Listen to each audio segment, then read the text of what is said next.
Alright, so we got the 1067 spoilers, and we got like 3 big reveals in this chapter. Namely, the reveal of this one crazy devil fruit that we had no idea existed. But before I get into all of that, let me just go over what had happened at the end of the previous chapter, because that's going to make more sense of what we're going to be talking about. So we saw Luffy and his group continuing their discovery of that giant ancient robot that we saw in the scrap heap in Vegapunk's Fabrio phase. Until suddenly like this explosion vibration thing came out of it, and it turns out that it was Vegapunk. He had like warped himself inside of it somehow, and he wound up getting half of his body stuck, and Luffy wound up helping getting him out of there. And that's when we got the full reveal of like present day Vegapunk. And I say present day because we also saw Vegapunk in a flashback in this chapter from 22 years ago when he had met up with Dragon on Ohara. And when we saw Vegapunk at that time, he had like this grotesquely large head, but when we saw him present time in the story, he didn't have that large head anymore. It looks like it was cut off or something, and he has like this apple on top of it instead. Well, that's actually going to be explained in this chapter, because Vegapunk was born a genius, but he's also the user of the brain fruit,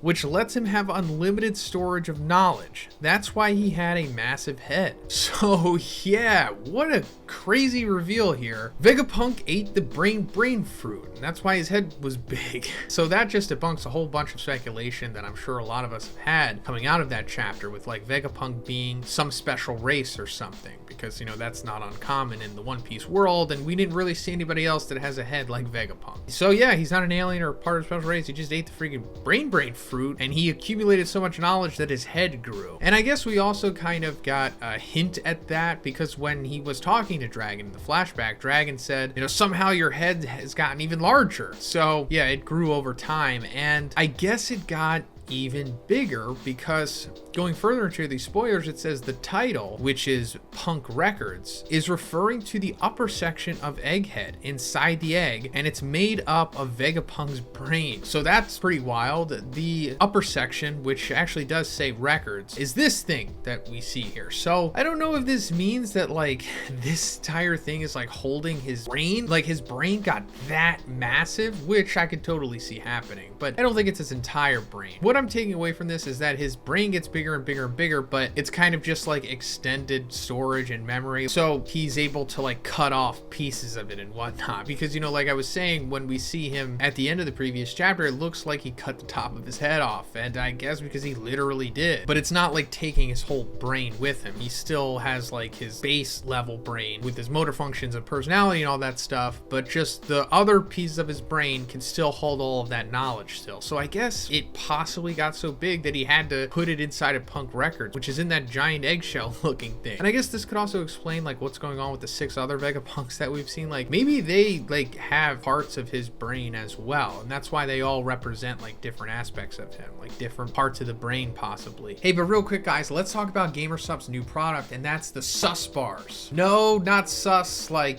you know, sussy. Sus as in sustainable. Because they're low-calorie, sugar-free protein bars that not only taste great, but are also made with sustainable and complete proteins to provide your body with all 9 essential amino acids that our bodies can't produce on their own. And when you buy it, you get 2 of these boxes with 12 bars in them. And I gotta say, these things are fantastic. They're just like the classic marshmallow rice cereal bars that we're all familiar with and love, but even better. It's like so good. I don't know how they do it, but they do. So guys, if you're looking for an easy snack that you can just grab throughout the week, check out the sus bars from GamerSupps. I'll have the link in the description. And also when you're there, be sure to use code BIGZ. That way you're gonna get 10% off. Thanks guys. The ancient robot was created back in the Void Century, and 200 years ago it attacked the world government. Okay, so we assume that that was probably the case. This ancient robot came from the Void Century because, you know, Vegapunk told us that there was once a kingdom just as highly advanced as this that actually existed 900 years ago. So understandable that this freaking robot would come from that time. But what doesn't make sense is why it attacked the world government 200 years ago. He hasn't really drawn too much attention to like 200 years ago so much. Like I think the most spotlight that time got was when Hachi was talking to Luffy, and he told him that up until 200 years ago, fishmen and merfolk were officially considered types of fish. Then 200 years ago, the Ryukyu Kingdom became part of the world government. The king was granted a place on the Reverie World Council, and we took the first steps towards peace with humanity, but the humans never stopped hating us. So like I said, considering that Oda told us that was 200 years ago, it probably lines up with what's going on here. And it's like, did the robot attacking the world government have something to do with the fishmen getting accepted into the reverie possibly? Maybe they helped defeat the robot, but then also you would think that like the robot would be on their side. And if it was, you know, coming from the ancient kingdom back in the day, which was obviously the biggest enemy of the world government / evil in the Gorosei, then it would probably be allies with the fishmen. So maybe not, but I do think that it probably has something to do with that. But then also it's like, why did it activate? And you know, there's a few reasons why. Maybe someone activated it. Someone came across it, activated, and then have it